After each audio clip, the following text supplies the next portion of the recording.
La mayoría de las infecciones virales y algunas infecciones bacterianas leves en pacientes inmunocompetentes pueden ser autolimitadas, pero cuando hablamos de infecciones bacterianas graves, pacientes inmunocomprometidos o cuadros potencialmente mortales, un antibiótico bien usado puede literalmente salvar una vida y uno mal usado puede seleccionar cepas resistentes.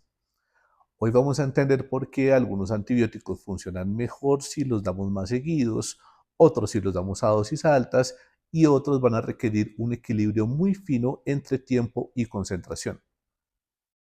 Todo esto se explica con dos conceptos claves, la farmacocinética y la farmacodinamia. Empecemos por la farmacocinética. La farmacocinética nos dice qué le hace el cuerpo al antibiótico. Aquí el fármaco es un sujeto pasivo. Se deja absorber, se deja mover, se deja transformar y se deja eliminar. La farmacocinética incluye cuatro procesos fundamentales, que son absorción, distribución, metabolismo y eliminación. La absorción responde a una pregunta muy básica. ¿El antibiótico realmente entra al cuerpo desde el sitio donde se administra? La distribución responde a una pregunta aún mucho más importante, y es si el antibiótico va a llegar al sitio de la infección, porque no es lo mismo llegar a la piel, por ejemplo, que llegar al pulmón, no es lo mismo llegar a la orina o llegar al hueso, y definitivamente no es nada fácil llegar al sistema nervioso central. Un antibiótico puede tener un espectro espectacular en el papel del laboratorio, pero si no se distribuye en el sitio de la infección o no alcanza concentraciones adecuadas, pues clínicamente no va a servir. El metabolismo nos dice si el antibiótico se transforma, principalmente en el hígado, y la eliminación nos dice por dónde sale. Usualmente por el riñón, el hígado o ambos. Y un detalle clave, solo la fracción libre del antibiótico, la que no está unida a proteínas plasmáticas, es la que realmente se va a encargar de matar bacterias. Ahora pasemos a la farmacodinamia. La farmacodinamia nos dice qué le hace el antibiótico a la bacteria. Algunos antibióticos inhiben la síntesis de pared, otros inhiben síntesis de proteínas, otros van a interferir con el ADN o el ARN. Y aquí aparece un concepto fundamental, la MIC, o concentración mínima inhibitoria, que es la concentración del antibiótico que inhibe el crecimiento visible de una bacteria en el laboratorio. Pero ojo, no todos los antibióticos necesitan la misma relación entre concentración y tiempo para funcionar. Y aquí es donde se unen la farmacocinética y la farmacodinamia. Cuando combinamos farmacocinética y farmacodinamia, los antibióticos se pueden entender en tres grandes grupos, según qué parámetro predicen mejor su eficacia, que son los antibióticos tiempo dependientes, antibióticos concentración dependientes y antibióticos dependientes del área bajo la curva o AUC dependientes. Comencemos con los antibióticos tiempo dependientes. En estos antibióticos lo importante no es qué tan alto llegue el pico de concentración, sino cuánto tiempo la concentración libre permanece por encima de la concentración mínima inhibitoria, de la MIC. El parámetro clave aquí es el porcentaje del tiempo en el que la concentración está por encima de la MIC.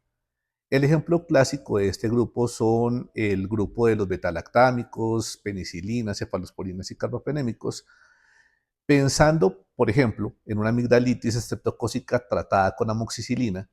Cuando administramos el antibiótico, no se mueren todas las bacterias de una, se van muriendo poco a poco, en la medida en la que el antibiótico impide la síntesis de nueva pared bacteriana.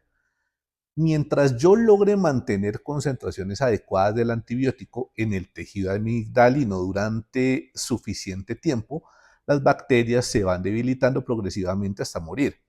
Pero si el paciente se salta dosis o alarga los intervalos entre una dosis y la otra, o suspende el tratamiento al tercer día porque ya se siente bien, pues las concentraciones pueden caer por debajo de la MIC y es en este momento en el que van a sobrevivir las bacterias más resistentes y se seleccionan cepas con mejor sensibilidad.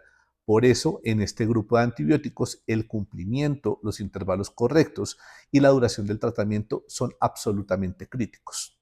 Ahora pasemos a los antibióticos concentración dependientes. Aquí la historia es distinta. En este grupo, mientras más alta sea la concentración del antibiótico, mayor será el efecto bactericida. El ejemplo clásico son los aminoglucósidos, como la gentamicina o la amicacina. Estos antibióticos necesitan alcanzar concentraciones muy altas cerca de la bacteria para poder entrar. Luego poderse unir a la subunidad 30S del ribosoma y producir proteínas anormales que terminan matando la bacteria. Además, producen algo llamado el efecto posantibiótico.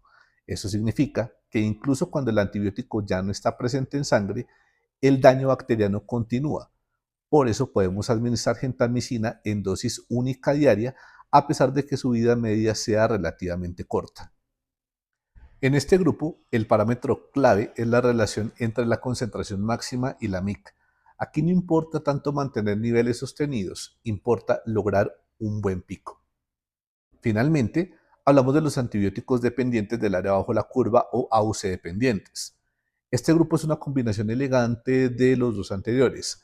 Aquí lo que mejor predice la eficacia es la exposición total del antibiótico a lo largo del tiempo, lo que conocemos como el área bajo la curva en relación a la MIC. El área bajo la curva es una sumatoria de todas las concentraciones del tiempo, es una integral de la función de la concentración versus el tiempo. El ejemplo clásico es la vancomicina. La vancomicina necesita estar suficiente tiempo por encima de la MIC, pero tampoco puede alcanzar concentraciones demasiado altas porque aumenta el riesgo de toxicidad, especialmente renal.